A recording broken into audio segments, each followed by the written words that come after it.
Assalamualaikum warahmatullahi wabarakatuh. Pada kesempatan kali ini saya akan melanjutkan membahas tentang akuntansi manajemen.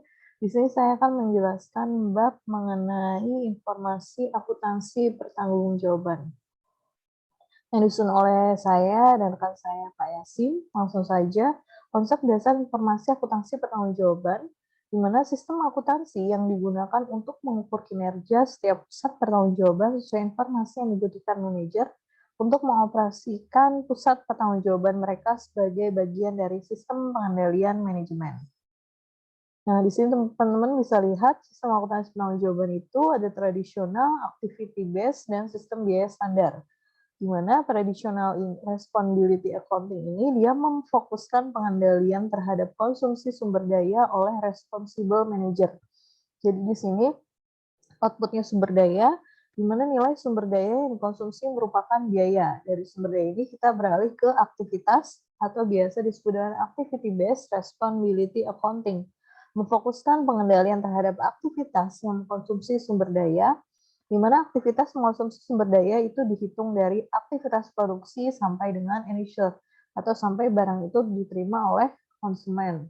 Dari aktivitas itu maka muncullah suatu produk, di mana suatu produk itu berarti membutuhkan sistem biaya standar. Akuntansi manajemen tradisional yang menekankan pengendalian terhadap harga pokok produk atau produk cost.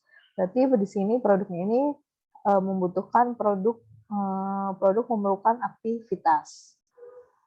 Oke, di sini kita bahas lagi responsibility accounting formation merupakan informasi biaya, pendapatan, dan aktiva yang dihubungkan dengan manajer yang bertanggung jawab terhadap pusat pertanggungjawaban tertentu. Responsibility accounting information merupakan dasar untuk menganalisis prestasi manajer dan memotivasi para manajer dalam melaksanakan rencana mereka yang dituangkan dalam anggaran mereka masing-masing. Responsibility accounting information merupakan informasi yang penting dalam proses pengendalian manajemen.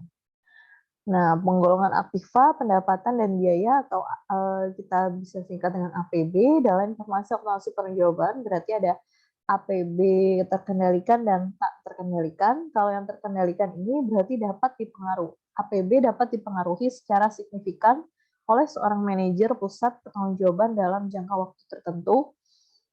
Sedangkan APB yang tak terkendalikan berarti dia tidak dapat dipengaruhi secara signifikan oleh manajer suatu pusat pertanggungjawaban dalam jangka waktu tertentu. Nah, pengubahan biaya tidak terkendalikan menjadi biaya terkendali. Di sini caranya dengan mengubah dasar pembebanan dari alokasi ke pembebanan langsung. Yang kedua, mengubah letak tanggung jawab pengembalian keputusan. Nah, teman-teman dapat dipahami ya, biaya terkendali ini tidak sama dengan biaya variabel dan biaya tidak terkendalikan tidak sama dengan biaya tetap atau fixed cost. Nah, hubungan biaya terkendalikan dengan variabilitas biaya, di sini hubungan variabilitas biaya dengan wewenang bisa menjadi biaya yang dalam jangka pendek tidak terkendalikan dengan biaya yang dalam jangka pendek terkendalikan. Lalu bisa menjadi engineered variable cost hubungannya dan menjadi komitmen fixed cost. Sedangkan kalau biaya yang dalam jangka pendek terkendalikan menjadi discretionary variable cost dan discretionary fixed cost. Manfaatnya untuk informasi akuntansi penuh, maksud saya manfaat informasi akuntansi pertanggungjawaban di sini ada untuk yang pertama dari activity based responsibility accounting, dari aktivitasnya dia manfaatnya dapat mengelola aktivitas menghilangkan non-value added cost, memantau efektivitas program pengelolaan aktivitas. Sedangkan dari manfaat dari waktunya, kalau untuk masa lalu atau tahun-tahun sebelumnya, berarti dia penilaian kinerja manajer pusat pertanggungjawaban untuk melihat kinerja manajer ya, lalu untuk memotivasi manajer serta kalau untuk jangka panjangnya atau untuk masa depannya itu untuk menyusun anggaran. Oke, model aspek motivasi dalam perilaku individu menurut Portal Lawyer dan peran informasi akuntansi sebagai pemotivasi. Di sini yang pertama teman-teman bisa lihat ya dari nilai penghargaan, lalu menjadi kemungkinan usaha akan diberi penghargaan, lalu menjadi usaha dari 1 dan 2 ini, dari usaha kita bisa lihat ada perilaku individu yang mempunyai kemampuan dan bakat, lalu menjadi persepsi terhadap peran, di mana persepsinya itu merupakan informasi akuntansi pertanggungjawaban masa yang akan datang, berperan sebagai role sending device, lalu menghasilkan kinerja ya dari 4/5 ini. Dari kinerja ini berarti dia informasi akuntansi pertanggungjawaban masa lalu, berperan sebagai pengukur kinerja tadi ya yang sudah dijelaskan. Lalu dari kinerja ini mendapatkan penghargaan, dari penghargaan ini bisa ketika pantas otomatis akan menjadi kepuasan sendiri bagi si individu itu. Dari kepuasan maka balik lagi menjadi ke nilai penghargaan prosesnya. Atau bisa juga dari yang kinerja ini tadi bisa langsung kembali ke kemungkinan usaha akan diberi penghargaan. Balik lagi ke sini ya. Belum tentu bisa langsung ke proses nomor 7. Seperti itu. Asumsi perilaku dalam sistem akuntansi pertanggungjawaban tradisional di mana pengelolaan berdasarkan penyimpangan atau manajemen by exception merupakan pengendalian operasi secara efektif yang memadai. Pengelolaan berdasarkan tujuan di sini berarti akan menghasilkan anggaran yang disepakati, biaya standar, sasaran organisasi, dan rencana yang dapat dilaksanakan. Lalu struktur pertanggungjawaban sesuai dengan struktur hierarki organisasi. Dan manajer dan bawahannya bersedia untuk menerima tanggung jawab yang dibebankan kepada mereka melalui hierarki organisasi. Lalu asumsinya juga, sistem akuntansi pertanggungjawaban dapat mendorong kerjasama, dia tidak membuat suatu kompetisi ya, itu. Rekayasa informasi akuntansi pertanggungjawaban, di sini teman-teman juga bisa lihat ada struktur organisasi suatu perusahaan manufaktur ya. Untuk rekayasanya berarti di sini ada direktur utama, dia dibagi menjadi direktur produksi, lalu direktur keuangan, direktur pemasaran di sini ya.